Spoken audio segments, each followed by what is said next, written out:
গাজর দিয়েও কিন্তু খুব সহজেই গোলাপ পিঠা তৈরি করা যায়। আজকে পিঠা বানাতে আমি ময়দা ব্যবহার করছি, তবে চাইলে চালের গুঁড়াও ব্যবহার করা যাবে। তবে সেক্ষেত্রে চুলায় গরম করে ডো তৈরি করতে হবে। ময়দার সাথে আমি শুধুমাত্র সেদ্ধ করে রাখা গাজর ব্লেন্ড করে যোগ করেছি আর পরিমাণ মতো তেল দিয়েছি।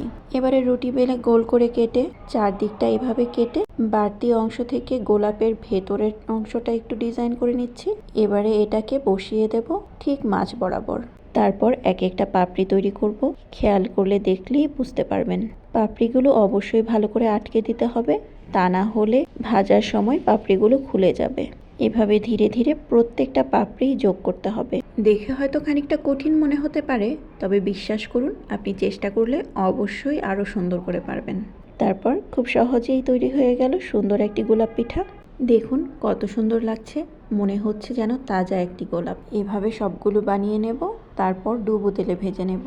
এক্ষেত্রে খেয়াল রাখতে হবে একদম অল্প আছে সময় নিয়ে ভাজতে হবে, এতে করে পুরো পিঠাটাই মুচমুচে হয়ে যাবে এবং এই মুচমুচে ভাবটা কয়েকদিন ধরে থাকবে। এটা হলো চিনির শিরায় ভেজানোর আগের অবস্থা, আর এটা পরের অবস্থা। চিনির শিরায় ভেজাতে না চাইলে ডো করার সময়ই চিনি দিয়ে দিতে হবে। এতক্ষণ পাশে থাকার জন্য আপনাকে ধন্যবাদ।